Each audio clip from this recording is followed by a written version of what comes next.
5.18 망언을 한 지만원 씨 등은 제주 4.3 희생자들도 모독하고 있습니다. 하지만 망언을 처벌하는 법안은 국회에서 논의조차 안 되고 있습니다. 국토교통부가 내일 성산에서 제2공항 주민설명회를 열기로 했지만 반대단체들이 저지 입장을 밝혀 파행이 예상되고 있습니다. 전기차 충전구역에서 1시간 이상 주차하면 과태료가 부과되지만 홍보와 인력 부족으로 단속은 겉돌고 있습니다. 여러분 안녕하십니까. 뉴스데스크 제주를 시작하겠습니다. 최근 5.18 망언으로 논란을 빚고 있는 지만원 씨를 비롯한 극우 인사들이 제주 4.3 희생자들도 모독을 해온 것으로 확인이 되고 있습니다. 4.3 희생자를 괴물로 칭하고 수영인에 대한 무죄 판결은 지역 언론과 정치 판검사들의 사법농단이라고 합니다. 별다른 제재 없이 때만 되면 되풀이되고 있는 이런 망언을 처벌하자는 법안은 국회에서 아직 논의조차 되지 않고 있습니다. 조인호 기자의 보도입니다. 자유한국당 일부 의원들이 국회에서 주최한 5.18 공청회에서 북한군 개입설을 주장했던 지만원 씨. 지만원 씨의 홈페이지에는 제주 4.3 사건에 대한 극우 인사들의 글 수백여 건이 올라와 있습니다.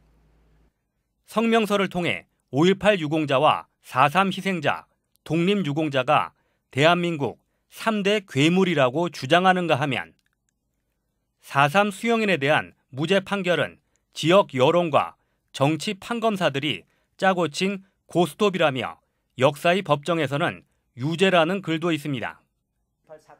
지만원 씨는 정부의 4.3 진상조사보고서가 북한 서적들을 그대로 베꼈고 4.3 당시 제주 도민들은 대부분 공산주의자였다는 황당한 이야기를 늘어놓습니다. 그 제주도는 그때 교통수단이 없어가지고 그 안에서 전부 결혼들을 해요. 그 자기들끼리 이제 결혼을 하고 이제 다 하니까는 뭐 한 사람만 빨갱이 되면 그 집안은 다 빨갱이 되는 거예요. 그러니까 제주도는 그때 당시 85% 정도가 전부 빨갱이야. 그래서 그분들이 보면은 꼭 이 선거와 가까워가면은 꼭 불쑥불쑥 튀어나왔고 그 한마디로 그런 게 트라우마 병에 걸려 있는 분이기 때문에 무시하자. 4.3 희생자와 유족을 모욕 또는 비방하거나 허위 사실을 유포하면 7년 이하의 징역이나 7천만 원 이하 벌금형에 처하는 법안도 지난해 8월 국회에 제출됐지만 반년 동안 심사는 이루어지지 않았습니다. 쓰라린 어떤 기억을 치유하고 희생자나 유족들의 명예를 회복시켜 드려야 된다. 어떤 이 정말로 당위거든요. 근데 이거를 그냥 정파적 관점에서 보기 때문에 진척이 안 되고 있는데요. 정치권이 5.18 망언을 계기로 5.18 왜곡과 날조를 처벌하는 특별법을 추진하기로 한 가운데 4.3 왜곡을 처벌하는 법안 심사에도 영향을 미칠지 주목됩니다. MBC 뉴스 조인호입니다. 4.3의 치유와 청산을 위해 희생자들에 대한 구체적인 보상 기준과 방법을 논의해야 한다는 주장이 제기됐습니다. 박찬식 4.3 70주년 범국민위원회 운영위원장은 70주년 성과와 과제 토론회에서 보상이 되더라도 사회 통념과 달리 법적으로는 인정받지 못해 분쟁과 갈등이 있을 수 있다며 유족들이 지속적으로 4.3 운동에 함께할 수 있도록 사회적 합의를 이끌어내야 한다고 밝혔습니다. 공직선거법 위반 혐의로 기소된 원희룡 지사에 대한 1심 선고 공판이 내일 열립니다. 제주지방법원 제2형사부는 내일 오후 1시 30분 제주지방법원 201호 법정에서 사전 선거운동 혐의로 기소된 원 지사에 대한 1심 선고 공판을 진행합니다. 원 지사는 지난 지방선거에서 공식 선거운동 기간 전에 공약을 발표한 혐의로 재판에 넘겨졌는데 검찰은 지난달 결심 공판에서 벌금 150만 원을 구형했습니다. 공직선거법상 벌금 100만 원 이상의 형이 확정되면 원 지사는 지사직을 잃게 됩니다. 국토부가 제2공항 기본계획 수립 용역 설명회를 내일 성산에서 개최하기로 했는데요. 제2공항 반대단체들이 국토부의 일방적인 입장만을 밝히는 행사라며 저지하겠다는 입장을 밝혀 파행이 예상되고 있습니다. 박주연 기자의 보도입니다. 지난달 22일 세종시에서 열린 제2공항 기본계획 수립을 위한 용역 착수보고회. 성산 주민들도 배제한 채 다른 지역에서 열리면서 반발을 샀습니다. 착수 보고회가 열린 지 20여일 만에 국토부가 제주에서 다시 설명회를 열기로 했습니다.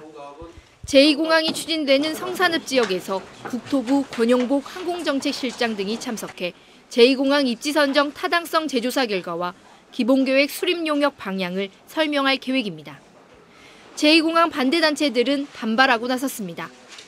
당초 주민들과 공동 개최할 것을 제안했지만 국토부가 이를 거부한 채 일방적 입장을 설명하려 한다는 겁니다. 설명의 시간도 1시간에 그쳐 요식행위에 불과하다며 국토부가 추진하는 모든 계획을 막아 주민들의 반대 의사를 분명히 하겠다고 밝혔습니다. 자기들만의 주장을 담은 일방적인 홍보의 장이 될 것이고, 이 잘못된 설명회가 우리 지역에서 개최하는 것에 대해서 이제 이 결사의 각오로 반드시 저지하겠다고 여기서 분명히 말씀드립니다. 국토부는 반대단체들의 공개방송 형식의 토론회를 개최하고 결과를 공론조사하자는 제안에 대해서도 부정적인 입장을 밝힌 상황. 그래서 이제 순수한 그 사실관계 확인 측면에 공개 토론회가 필요하지. 네. 또 지금 반대 주민분들이 여러 가지 또 구제 조건을 다시고 계신데. 네, 그거는 좀 어려울 것 같습니다. 제2공항 반대단체들이 기본계획 수립을 위한 용역 중단 조건을 철회하고 내놓은 제안들을 국토부가 잇따라 거부하면서 내일 설명회에서는 물리적 충돌까지도 우려됩니다. MBC 뉴스 박주연입니다. 원희룡 지사가 예래 휴양형 주거단지와 헬스케어타운 문제에 대해 JDC의 책임 있는 해결을 촉구했습니다. 원 지사는 서귀포시청에서 열린 시민과의 대화에서 예래 단지는 사업을 책임진 JDC가 해법을 찾아야 하지만 현재 이사장이 공석이라 시간이 필요하다고 말했습니다. 또 헬스케어타운 사업에 대해서는 사업 자체가 무산되면 안 된다는 공론화조사위원회 권고안에 따라 영리병원을 조건부 허가하게 된 것이라며 녹지 측의 개원 여부에 관계없이 JDC와 책임 있는 대책기구를 구성하겠다고 밝혔습니다. 올해부터 전국적으로 전기차 충전구역에서 1시간 넘게 주차를 하면 과태료를 부과하기로 했는데요. 하지만 제주 지역의 경우 행정시로 업무 이관이 이루어지지 않은 데다 인력도 턱없이 부족해 단속이 겉돌고 있다고 합니다. 박성동 기자의 보도입니다. 성산항 공영주차장의 전기차 충전구역입니다. 충전기도 연결되지 않은 채 전기차가 세워져 있습니다. 전기차 충전구역에 주차되어 있는 차량 3대 중 2대는 충전을 하지 않은 채 주차만 돼 있습니다. 충전을 마치고도 제때 차를 빼지 않는 경우도 비일비재. 우도를 찾는 관광객들이 전기차 충전을 해놓고 도항선을 타는 일이 많다 보니 충전을 하려다 발길을 돌리는 운전자들도 생기고 있습니다. 뽑아놓고 그냥 가는 사람이 더 많아요. 그래서 우리는 그렇게 얘기하죠. 뽑아놓고 가면 안 된다.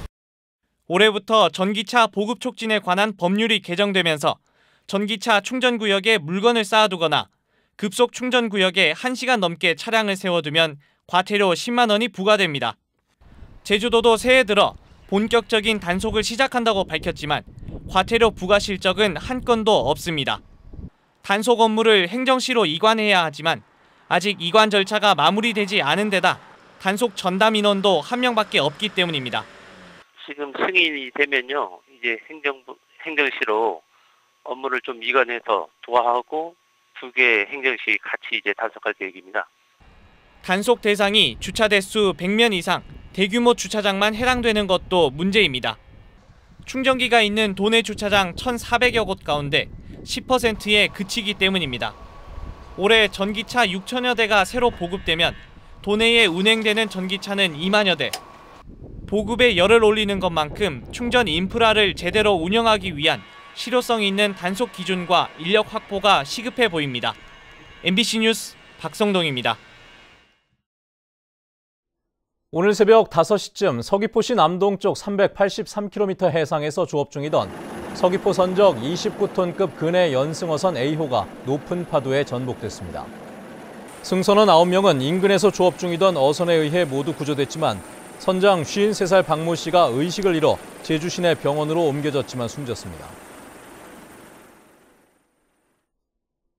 제주지방법원 한정석 부장판사는 자신의 차에서 여제자를 성추행한 혐의로 기소된 제주대학교 47살 김모 교수에 대해 징역 6개월에 집행유예 2년을 선고하고 40시간의 성폭력 치료 강의 수강 명령과 240시간의 사회봉사 등을 주문했습니다. 김 교수는 재작년 11월 자신의 연구실에서 여제자와 면담을 한 뒤 식사를 하자며 차에 태우고 가다 제자를 추행한 혐의로 재판에 넘겨졌습니다. 오늘 새벽 5시 반쯤 제주시 도남동 연북로에서 화물 차량에 실은 아스팔트 살포기에서 불이 나 살포기 엔진 일부 등을 태워 소방서 추산 290여만 원의 재산 피해가 났습니다. 소방당국은 살포기 엔진 주변의 배선이 끊어진 점으로 미뤄 전기적 요인에 의해 불이 난 것으로 추정하고 있습니다. 농협이 마트에 납품된 축산물을 몰래 빼돌려온 혐의로 농협 하나로마트 직원을 경찰에 고발했습니다. 농협 제주지역본부는 2010년부터 지난해까지 제주시 모 농협 하나로마트에서 직원 강모 씨가 마트에 납품된 축산물 7천만 원 상당을 평소 알고 지내던 식육점에 빼돌려 온 것으로 보고 강 씨를 경찰에 고발했다고 밝혔습니다. 농협은 해당 직원을 대기 발령하고 사건의 진상을 밝히기 위해 감사에 착수했습니다. 오늘 오후 3시 반쯤 제주시 건입동 사라봉 오거리를 지나던 김모 씨의 트럭에서 대형 컨테이너 3개가 도로로 떨어져 2시간 가까이 교통 혼잡이 빚어졌습니다. 경찰은 컨테이너를 고정하고 있던 줄이 끊기면서 떨어진 것으로 보고 운전자를 상대로 정확한 사고 경위를 조사하고 있습니다.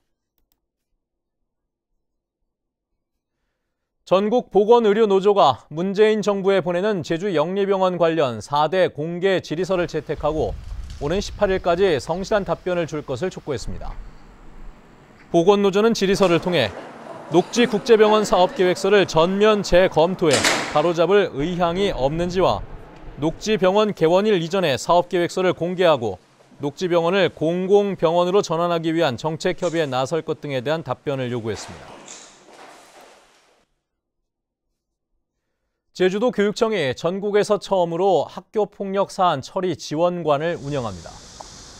학교폭력 사안 처리 지원관은 도교육청과 제주시 교육지원청에 장학사 1명씩을 배치해 학교폭력 발생 이후 종료까지 담당 교사를 지원하고 피해자와 가해자를 화해 조정하는 역할을 맡게 됩니다. 한편 교육청은 올해부터 모든 초등학교에서 인터넷과 스마트폰 의존 예방교육을 실시하고 중고등학교에서는 사행성 게임과 도박 예방교육을 실시합니다. 제주 지역 실업률이 11개월 만에 최고치를 기록했습니다.